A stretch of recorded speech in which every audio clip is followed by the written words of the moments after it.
Parliament के चुनाव की बात करने नहीं निकले हो, बात करने निकले हो यूपी की बात करो।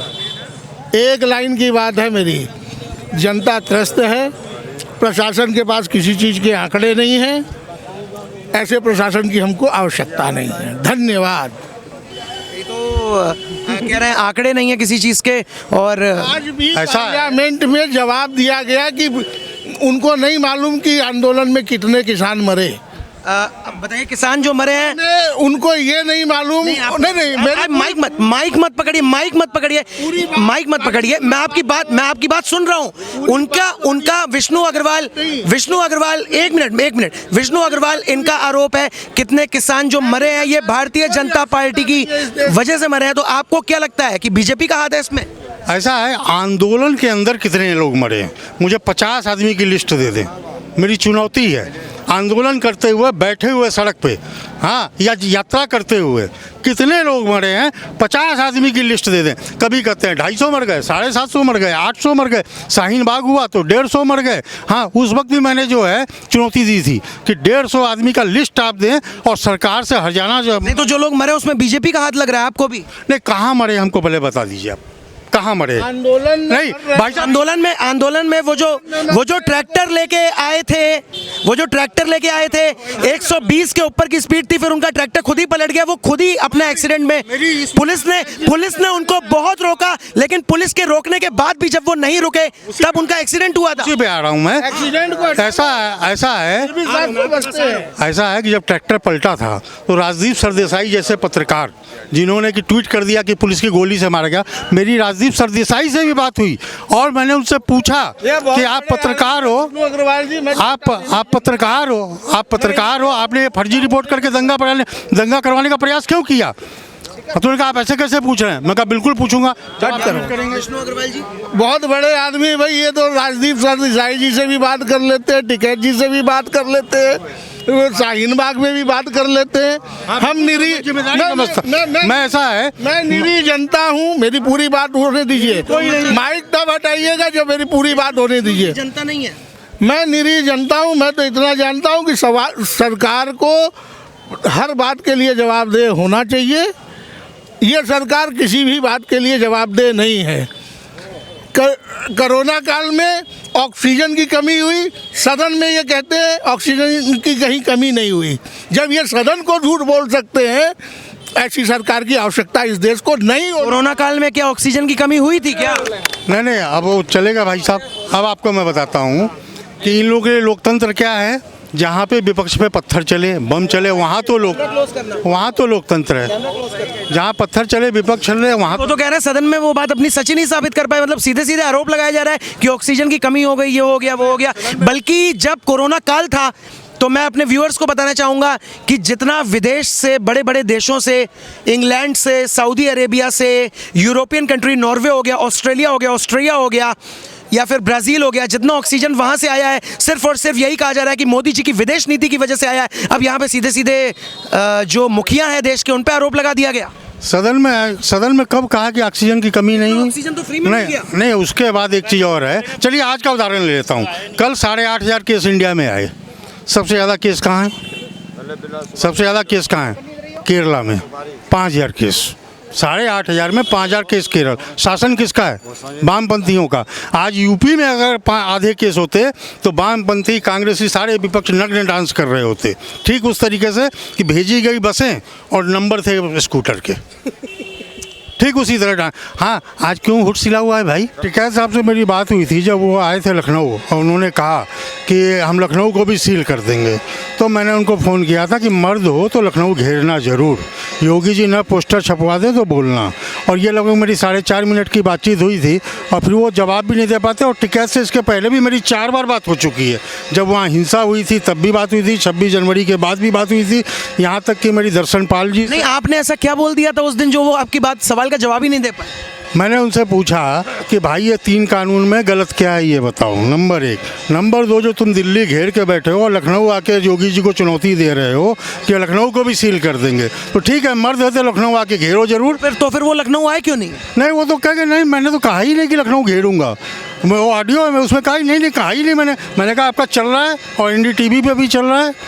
NDTV पे भी चल रहा है, वो तो आपका सबसे विश्वसनीय चैनल। वो योगी आदित्यनाथ जी से आपको ऐसा लगता है विष्णु अग्रवाल जी डर गए जो वो लखनऊ नहीं पहुंच पाए? योगी आदित्यनाथ जी से जितने भी शरारती तत्व हैं डरते हैं, और वो केवल जो बदमाशी करते हैं अपने ही इलाके में कर पाते हैं। लेकिन यूपी में भी आपको देख लीजिए, वो टिकरी बॉर्डर वहीं पे कर रहे हैं, इसलिए कि सरकार भी छोड़ रखी है। मैंने उनको कहा था कि आपको रुला के नेता बनाया है, आपको रुला के नेता बनाया है। आपने जब गिरफ्तार करने गए थे बुक्का फाड़ के रोए थे, याद है कि नहीं? मैंने उनको कहा ये बात कि बुक्का फाड़ के रोए थे, तो रुला के नेता बनाया। मर्द हो, अपने पिता के पुत्र हो, तो लखनऊ घेरना जरूर। राकेश टिकैत ने पहले बोला था कि बिल वापसी फिर घर वापसी, तो आप अब वो घर वापस क्यों नहीं जा रहे हैं? और ऐसे ही अगर वो करते रहे तो क्या आप फिर से फ़ोन करेंगे उनको, और फिर अगली बार जब आप फ़ोन करेंगे तो आप क्या सवाल पूछेंगे राकेश टिकैत से? ऐसा है कि सबसे पहले तो आपको बताइए वो कौन से किसान नेता है, आपको किसी भी कौन से वो किसान नेता लगते हैं? और अब जब किसान बिल वापसी आ गया, उसके बाद भी ये बॉर्डर पे हम बैठे रहने के लिए नया नया बहाना खोज रहे हैं। इसका मतलब कि उनकी दुकानदारी चल रही है वहाँ से, और दुकान किसी भी बंद होगी, पेट पे लात पड़ेगा तो वो तड़फड़ाएगा ही। टिकैत जी, आपकी दुकानदारी को लात पड़ रही है, आप इतना छटपटाओ नहीं। ये दुकानदारी अल्प समय की ही थी, और मीडिया जो अभी जा रहा है ना, अगर जाना आपके बाद बंद कर दे, 2 दिन में नेता से परेता हो जाओगे तुम, कटी पतंग की तरह घूमोगे। और जो सोच रहे हो कि सरकार तुमसे डर गई, तो बहुत बड़ी गलतफहमी में जी रहे हो। जिस दिन मोदी सरकार और योगी सरकार और तुम्हारे पिताजी महेंद्र टिकैत जब एक बार दिल्ली गए थे, कांग्रेस की सरकार थी, किसानों पे गोलियां चली थी, उसको याद करना। अगर थोड़ी सी भी शर्म हो, हाँ, तो तुरंत उठ के खड़े हो जाओ और जाओ। राकेश टिकैत ने अभी हाल फिलहाल में ही बयान दिया है, जो हाल 26 जनवरी को पिछली बार किया था उससे भयंकर हाल करने वाले हैं, और उत्तर प्रदेश में भी एंट्री होने वाली है हमारी। तो आपको क्या लगता है, अगर यहाँ पे आएंगे बनारस में या फिर लखनऊ में या प्रयागराज या आगरा, तो टिकैत जी का किस प्रकार से स्वागत होने वाला है? मैंने उनको बनारस आने का भी आमंत्रण दिया था उस बातचीत में।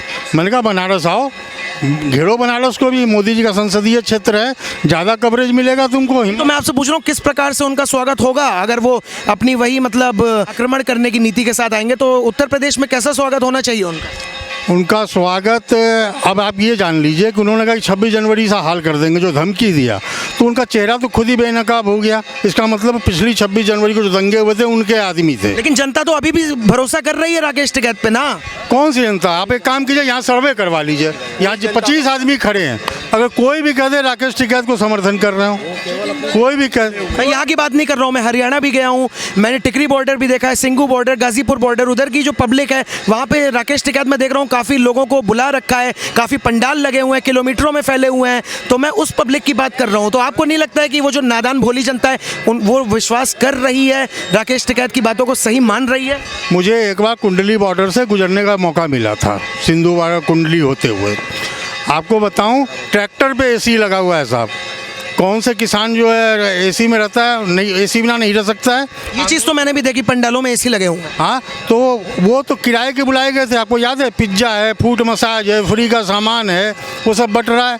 22 अक्टूबर को जो इनका फाइनेंसर था, अमेरिका का NRI, नाम मैं अभी सॉरी भूल रहा हूँ, उसको एयरपोर्ट से वापस कर दिया गया था। चलिए, ये हमारा सौभाग्य है कि विष्णु अग्रवाल जी आप हमारे साथ में इंटरव्यू कर रहे हैं। और मैं आपसे एक क्वेश्चन पूछना चाहूँगा, सलमान खुर्शीद जी से आपका क्या विवाद हो गया था, क्या बातचीत हुई थी आपकी, और ऐसी कौन सी उनकी बात थी जो आपके दिल पे लग गई थी? उसके बाद में सलमान खुर्शीद को भी बहुत आपसे सुनना पड़ गया था, तो ऐसी क्या बात हो गई थी, क्या हुआ था पूरा हम चाहते हैं आप बताइए बात। सलमान खुर्शीद से मेरी पहली बात हुई थी बाटला हाउस के आतंकियों को जब उसके कोर्ट से सज़ा हुई, उसके बाद मेरी पहली बातचीत हुई थी कि आपने बयान दिया था कि सोनिया गांधी रोई थी रात भर बाटला आतंकी पे। उन्होंने कहा नहीं। मैंने कहा आपका वीडियो, मैंने वीडियो निकाल के उनके व्हाट्सएप पे भेजा, और फिर मैंने कहा कौन झूठा है। पहली बातचीत ही हुई। फिर उन्होंने हिंदुत्व की तुलना बोको हरम और ISIS से की, तब मैंने उनको फ़ोन किया। उन्होंने लगता है बोला था फोन पे? मैंने उनको पहले फ़ोन करके ये बोला कि आपने जो बोको हरम और हिंदुत्व से जो तुलना की है, तो अगर बोको हरम उस टाइप का होता तो आप भी अफ़गानिस्तान की तरह हवाई जहाज में लटके हुए होते। हाँ, आप लटके होते। फिर वो क्या बोले, सलमान खुर्शीद क्या बोले? सलमान खुर्शीद साहब से मैंने कहा कि आप मुझे सन 47 से लेकर आज तक का एक दंगा बता दीजिए कि जो हिंदुओं ने शुरू किया हो। उन्होंने कहा बहुत से दंगे, 50 रिपोर्ट है। मैंने कहा एक रिपोर्ट भेज दीजिए आप। कि इस दंगे की शुरुआत आपको रिपोर्ट भेजी अभी तक? नहीं, अभी तक नहीं भेजी। उन्होंने तो कहा था कि किताब भी भेज दूंगा मैं। आप रिपोर्ट का इंतजार कर रहे हैं? बिल्कुल सलमान खुर्शीद साहब से उस रिपोर्ट का इंतजार कर रहा हूँ कि 47 से आज़ाद भारत से लेकर अब तक जितने दंगे हुए हैं उसमें कोई एक दंगे का नाम बता दें जो हिंदुओं की ओर से शुरू किया गया हो। अग्रवाल जी, मेरा एक सवाल आपसे और रहेगा कि पिछली बार तो अमेठी से भागना पड़ा था कांग्रेस के शहजादे को, इस बार काफ़ी सालों के बाद उत्तर प्रदेश वापसी हो रही है और खुद न्यू ईयर की बात होगी तो इटली चले जाते हैं, मसाज की बात होगी तो थाईलैंड पहुंच जाएंगे। ये बात जनता से छुपी नहीं है। राहुल गांधी के लिए उत्तर प्रदेश जो उनकी वापसी हो रही है, यहाँ आ रहे हैं, इस चीज़ को आप कैसे देखते हैं? ये राहुल गांधी के लिए आप जरा, मैं चाहता हूँ हमारी जनता को 2 शब्द में राहुल गांधी को आप डिस्क्राइब करें। देखिए, ऐसा है कि राहुल जी और पप्पू जी के लिए कुछ भी बोलना मेरा खुद का अपना अपमान है। आप ये जान लीजिए, उनके बारे में क्या बोलेंगे, क्या बोल सकते हैं? बहन जी क्या तुलना होती है दादी सी नाक? अरे दादी सी नाक से काम चलेगा क्या? हाँ, जब आते हैं घूमने चले आते हैं, दिल्ली रहेंगे, जब चुनाव खत्म हो जाएगा तो जीन्स और पता नहीं कौन कौन सी ड्रेस में आती हैं और यहाँ आती है फिर वो साड़ी लगा के एकदम परम भारतीय नारी बन जाती हैं। तो ये सब नौटंकी जो है ना अब चलने वाली नहीं है। अब आदमी पब्लिक काम देखती है। अगर आपको राकेश टिकैत को आमने सामने खड़ा कर दिया जाए और आपको उनके साथ में डिबेट करने का मौका मिले तो आप उनसे, अगर मैं आपसे ये कहूँ कि उनसे बस 1 या 2 सवाल करेंगे तो वो सवाल आपके क्या रहेंगे राकेश टिकैत से? सीधे सीधे मैं चाहता हूँ हमारी पब्लिक के साथ में आप शेयर करें विष्णु अग्रवाल जी। मेरा पहला सवाल ये होगा, जो काला कानून कहते थे, अभी भी कहते हैं 3 कृषि कानून का, उसमें क्या काला है पहले तो वो बता दें।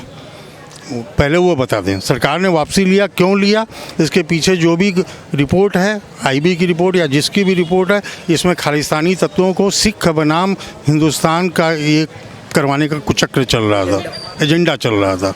और दूसरा सवाल आज चाइना का जो टिकैत जी से, और दूसरा सवाल टिकैत जी से ये कि टिकैत जी आप नई नई डिमांड पेश करके और जो गुंडों वाली भाषा में सरकार को धमकी दे रहे हो तो आप किस गलतफहमी में जी रहे हो? उस गलतफहमी का भी आधार बता दो।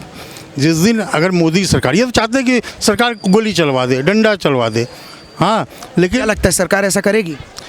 देखिए, ऐसा है कि नाक के ऊपर पानी जाएगा तो हो भी सकता है। नाक के ऊपर पानी मतलब? नाक के ऊपर कि अगर सब चीज़ें होती जाने के बाद भी आपकी नाजायज़ मांग थी, चलिए मान ली सरकार ने, उसके बाद भी अगर आप इस तरह की हरकतें करते हैं और सरकार को गुंडों वाली भाषा में अगर धमकाते हैं तो सरकार के डंडे में बहुत दम है। और जब टिकैत जी को गिरफ्तार करने गए थे तो हम लोगों ने देखा था कैसे रोए थे वो, तो उनके अंदर कितना दम है वो जानता हूँ। और राकेश टिकैत जी को मैं चुनौती देता हूँ कि वो मेरे सामने आमने सामने कभी भी डिबेट पर बैठ के और बात कर लें। और उनकी 4 कॉल रिकॉर्डिंग है मेरे पास और चारों में से एक सवाल कभी जवाब नहीं दिया, यहाँ तक कि योगेंद्र यादव तक भी जवाब नहीं दे पाए हमको।